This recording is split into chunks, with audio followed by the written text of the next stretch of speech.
अब आज हम अध्याय 3 रैखिक समीकरण को पढ़ेंगे। रैखिक समीकरण कैसा? वो भी दो चरों वाले रैखिक समीकरण में हम उदाहरण तौर पर पहले देखें। उदाहरण के लिए हम मान लेते हैं कि हमारे पास एक समीकरण है। जो समीकरण यहाँ पर लिखा हुआ है, क्या है वो? x plus 3 equal to 5।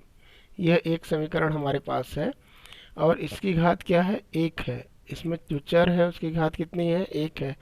तो ऐसा समीकरण जिसमें चर की अधिकतम घात क्या होती है? 1 होती है, उन समीकरणों को रैखिक समीकरण कहा जाता है। तो इसकी परिभाषा यहाँ पर हम लिख देते हैं कि वह समीकरण जिसमें चर की घात कितनी होती है? 1 होती है, रैखिक समीकरण कहलाता है। रैखिक समीकरण यदि आपने समझ लिया है तो दो चरों वाला रैखिक समीकरण यहाँ बात कर रहे हैं। अब तो उदाहरण के लिए हम लिखते हैं यहाँ पर x plus Y equal to 5, या हम लिखते हैं 3x plus Y equal to 5। ये समीकरण है, ऐसा समीकरण है कि जिसमें चर की घात तो 1 है, इस चर की भी घात 1 है, इस चर की भी घात 1 है, लेकिन इसमें कितने चर हैं?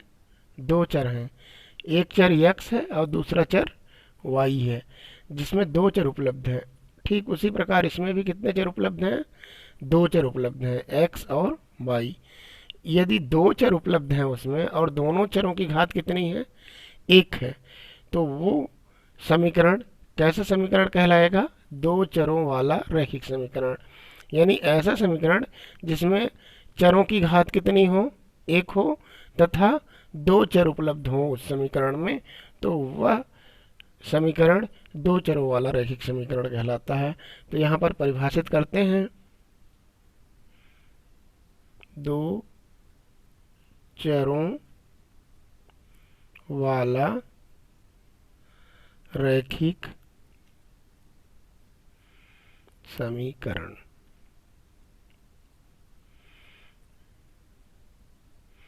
वह समीकरण जिसमें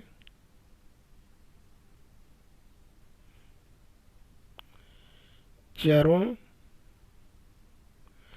की संख्या दो हो तथा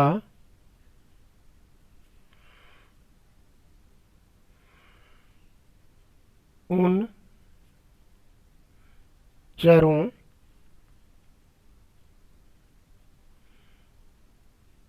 की घात 1 हो। यानी दो चरों वाला रैखिक समीकरण कौन सा समीकरण कहलाता है? वह समीकरण जिसमें चरों की घात कितनी, चरों की संख्या कितनी हो? 2 हो, और उन चरों की घात कितनी हो? 1 हो।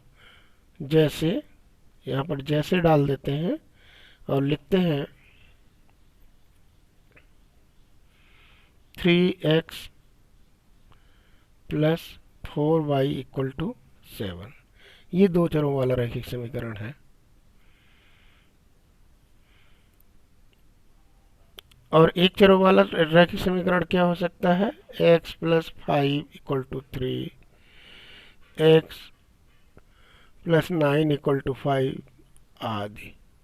इस टाइप का एक चर वाला कहलाएगा और इस टाइप का दो चर वाला कहलाएगा। ये दो चर वाला रैखिक समीकरण है। और ये क्या है? एक चर वाला रैखिक समीकरण है, जिसको आप आसानी से समझ सकते हैं।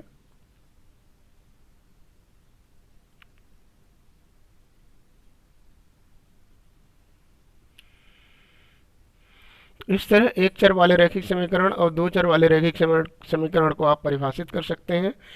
अब हम किसी भी रैखिक समीकरण को कैसे हल करते हैं और किसी दो चर वाले रैखिक समीकरण को कैसे हल करते हैं, इस पर चर्चा करते हैं। जैसा कि आप समझते होंगे, एक चर वाला रैखिक समीकरण हमने डिफाइन कर दिया है। उदाहरण के लिए जो पहला उदाहरण हमने ऊपर लिया है, उसी उदाहरण को ले लेते हैं। उसी उदाहरण को ले लेते हैं कि वो उस उदाहरण को हम हल कैसे करें। एक चर वाले रैखिक समीकरण में x प्लस 3 इक्वल टू 5 हम ले रहे हैं। इस समीकरण को कैसे हल करें? हमने आप लोगों को दो चीज़ें बताया था। पहली बात बताया था हमने चर और अचर राशियाँ। इसमें चर राशियाँ कौन कौन सी हैं और अचर राशियाँ कौन कौन सी हैं, पहले यह परिभाषित करना सर्वथा उचित होगा। तो यहाँ पर हम देखेंगे कि x क्या है? चर है। कौन सी राशि है? चर यानी कि वेरिएबल है। और 3 क्या है? अचर है। अचर यानी कि क्या है? कांस्टेंट है। यानी चर और अचर, वेरिएबल और कांस्टेंट दोनों विद्यमान है। इक्वल टू के पहले वाली साइड को, इक्वल टू के पहले वाली साइड को क्या कहते हैं? LHS कहते हैं। और इक्वल टू के बाद वाली साइड को क्या कहते हैं? RHS कहते हैं। वास्तव में लिखते समय या बैठे हुए समय यह अनुभव करें कि यदि हम इक्वल टू के पास हैं तो हमारा राइट हैंड किधर है? बराबर के बाद, यानी इक्वल टू के बाद। और लेफ्ट हैंड किधर है? बराबर के पहले, यानी इक्वल टू के पहले।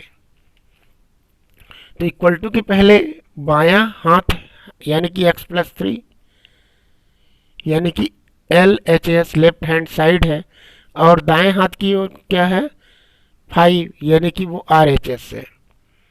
वास्तव में यहाँ पर डिफाइन कर लें चर और अचर राशियों को।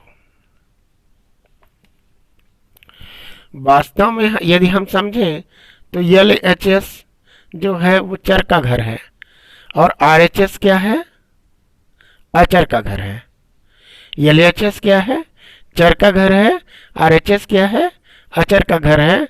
अगर हम यहाँ पर एक्सप्लेन करें तो x प्लस 3 इक्वल टू 5, यानी कि यह 5 अचर अपने घर में विद्यमान है और ये x अपने घर में, क्योंकि x चर है और चर का घर क्या है? LHS। तो x ये अपने घर में विद्यमान है और ये 5 किस घर में विद्यमान है? ये अचर है, ये भी अपने घर में विद्यमान है। लेकिन क्या ऐसा है जो अपने घर में नहीं है? वो है 3 अचर जो LHS में विद्यमान है, और अचर राशि का घर क्या है? RHS। तो ये अपने घर जाएगा। तो अपने घर जाएगा तो इसको एक नदी पार करनी पड़ेगी, यानी इक्वल टू पार करना पड़ेगा। तो जैसे प्लस मतलब सूखा है वो, तो नदी को क्रॉस करेगा जब तो गीला हो जाएगा, यानी कि उस तरफ जाते समय इस तरफ सूखा है तो उस तरफ जाएगा, नदी क्रॉस करके तो क्या हो जाएगा? गीला हो जाएगा। तो ठीक उसी प्रकार जब इस तरफ धन में है तो उस तरफ गीला हो जाएगा, यानी माइनस में आ जाएगा। और इस तरफ क्या बचेगा? इसमें इस तरफ इसमें बचेगा x, केवल x बचेगा और 3 उधर जाएगा। तो यहाँ पर देखेंगे कि ये 5 भी अपने घर में है, RHS में है, और ये प्लस 3 उधर जाएगा, उस साइड जाएगा अपने घर। तो ये प्लस में है तो उधर जाएगा तो किस में हो जाएगा? माइनस में हो जाएगा, यानी सूखे से गीला हो जाएगा। तो अगर 5 में -3 हो जाए तो कितना आंसर हो जाएगा? x equal to 2। तो इस प्रकार हम इसको आसानी से सॉल्व कर सकते हैं। अब हम एक चर वाली राशियों को हल करने के एक चर वाले रैखिक समीकरण को हल करने का एक उदाहरण और लेते हैं। एक चर वाला रैखिक समीकरण देखें। मान लेते हैं उदाहरण के लिए एक क्वेश्चन और है, जैसे 3x प्लस 2 इक्वल टू 8। ये क्वेश्चन है हमारे पास। 3x प्लस 2 इक्वल टू 8, ये कैसा समीकरण है? अगर इसको हम समझें तो ये किस प्रकार का समीकरण है? यह समीकरण वन वेरिएबल इक्वेशन है। यह क्वेश्चन एक चर वाला रैखिक समीकरण है। कैसा समीकरण है? एक चर वाला समीकरण है, जिसमें अचर क्या है? अचर है 3, 2 और x, 8, x नहीं 8। और चर क्या है? केवल x। तो हम जैसा कि समझते हैं कि LHS क्या है? चर का घर, और RHS क्या है? अचर का घर। तो जितने अचर होंगे सबको RHS हम लेते जाएंगे और क्रम से ले जाएंगे, एक साथ नहीं ले जाएंगे। तो हम सबको डेरिवेट करते हैं। तो हम ये मानते हैं कि प्लस वाले को पहले ले जाते हैं, फिर माइनस वाले को ले जाते हैं, फिर मल्टीप्लाई वाले को ले जाते हैं, फिर डिवाइड वाले को ले जाते हैं। इस तरह क्रम बनाकर लेते जाएंगे और LHS में केवल x, y या चर को छोड़ेंगे, बाकी सारी राशियों को क्रम से लेते जाएंगे। तो हम पहले 2 को ले जाने का, +2 को RHS में ले जाने का प्रयास करते हैं, क्योंकि ये 8 RHS है वो अपने घर में है। यहाँ पर 3x और +2 को हम ले जा रहे हैं उधर, तो ये 8 है। तो 2 को ले जाएंगे, +2 को ले जाएंगे तो क्या हो जाएगा? उधर -2 हो जाएगा, क्योंकि ये पार करेगा, वो इस प्लेस को पार करेगा, इक्वल टू को पार करके उस तरफ जाएगा तो अपना चिन्ह क्या कर देगा? वो बदल देगा। यानी जैसे +2 है तो उस तरफ जाएगा तो -2, और अगर -2 है तो उस तरफ जाएगा तो +2।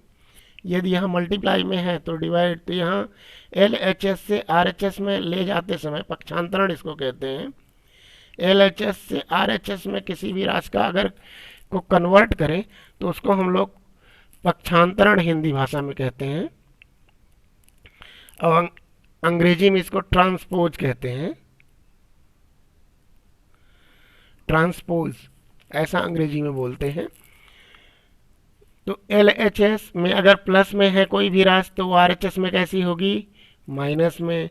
अगर ये LHS में माइनस में है तो RHS में कैसी होगी? प्लस में। अगर LHS में मल्टीप्लाई में है तो RHS में कैसी होगी? डिवाइड में होगी।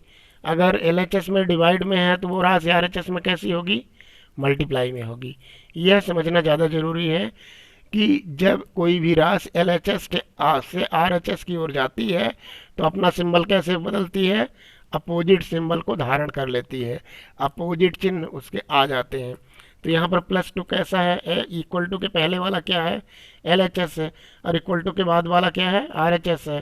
तो ये 3x को हम यहाँ नोट कर ले और +2 को पक्षांतरित करें तो 8 पहले से था तो पहले ही आएगा, और +2 बाद में आएगा उसके पीछे। तो +2 था तो क्या आएगा? प्लस में है तो माइनस में आएगा, इसलिए +2 इधर क्या कर देंगे? माइनस में कर दिया हमने। तो यहाँ पर लिखेंगे 3x इक्वल टू 8 में 2 निकला कितना? 6। ये देखिए 8 में 2, 8 - 2 इक्वल टू 6, यानी 8 में 2 घटाने से कितना आ गया? 6। अब बाएं पक्ष में क्या बचा हमारे? 3x, और दाएं पक्ष में क्या बचा? 6। यानी LHS में क्या बचा? 3x, और RHS में क्या बचा? 6। अब 3 और x के बारे में हम समझेंगे कि 3 और x दोनों में कौन सा चिन्ह मौजूद है। हमको तो कोई चिन्ह दिख नहीं रहा है। 3 और x एक दूसरे से सट के लिखी हुई राशियां हैं। जब कोई दो राशियां एक दूसरे से सटी हुई रहती हैं तो चर और अचर, तो समझ जाए कि उन दोनों के बीच कौन सा आबंध है? मल्टीप्लिकेशन का, गुणन का, यानी गुणा का चिन्ह उसके अंदर विद्यमान है। तो गुणा का चिन्ह जब टूटता है तो उस तरफ क्या हो जाता है? भाग का चिन्ह हो जाता है। तो भाग का चिन्ह क्या है? बटा है ना। हम लोग सामान्य भाषा में LHS में सटा है तो RHS में बटा होगा, इस तरह कथन बनाकर याद रखेंगे कि इधर सटा रहेगा तो उस तरफ जाएगा तो क्या हो जाएगा? बटा हो जाएगा। तो यहाँ पर लिखेंगे x इक्वल टू 3, सटा है x से तो RHS में जाएगा तो क्या होगा? 6/3, यानी बटा में चला जाएगा। अब 3 का टेबल पढ़ेंगे, 3 का टेबल इतनी बार पढ़ेंगे कि 6 आ जाए। तो 3 के टेबल में 2 बार में 6 आता है, 3 2 6। इस तरह x इक्वल टू 2, इस तरह यह एक चर वाला रैखिक समीकरण हम आसानी से हल कर लेते हैं। तो आप लोगों ने एक चर वाले रैखिक समीकरण को हल करना सीखा। अब 2 चर वाले रैखिक समीकरण को हल करने का तरीका समझने का प्रयास करेंगे हम लोग। 2 चर वाले रैखिक समीकरण को हल कैसे किया जाता है इस पर हम लोग डिस्कशन करते हैं। 2 चर वाला जो रैखिक समीकरण होता है वो इस रूप का होता है। इसको आसानी से समझने का प्रयास करें। a1x plus b1y plus c1 equal to 0, a2x plus B2 plus C2 equal to 0। इस टाइप का कोई भी दो चर वाला रैखिक समीकरण में दो समीकरण विद्यमान रहेंगे, दो चर वाले दो समीकरण। जहां आप यहां समझ सकते हैं कि A1 A2 A1 B1 C1 और A2 B2 और C2 ये अचर राशियां काल्पनिक रूप से माना गया है। ये कैसी राशियां हैं? अचर राशियां। यहाँ पर काल्पनिक रूप से हम मान लेते हैं। और x और y क्या है? x और y चर राशियां हैं। यहाँ पर ये हम लोग समझ लें परिभाषिक तौर पर कि A1 B1 C1 ये अचर राशियां यहाँ पर हमने काल्पनिक तौर पर माना है, x और y को चर राशियों के रूप में माना है। इनको हल करने की विधियां, पहली विधि इसकी जो है वो आलेखीय विधि है।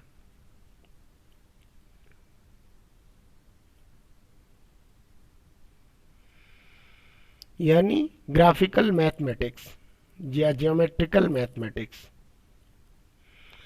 तो आलेखीय विधि पहली विधि है जिस विधि से हम सॉल्व कर सकते हैं।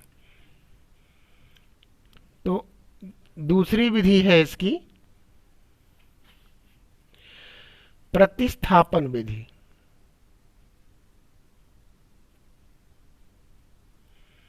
प्रतिस्थापन विधि से भी इसको हल किया जा सकता है। और तीसरी विधि है इसकी विलोपन विधि। इससे भी इसको हल किया जा सकता है। और चौथी है वज्र गुणन विधि।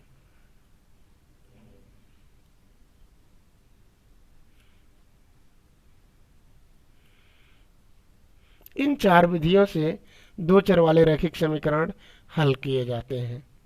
तो हम आज यहीं तक बताएंगे, कल आपको आलेखीय विधि के बारे में स्पष्ट करेंगे।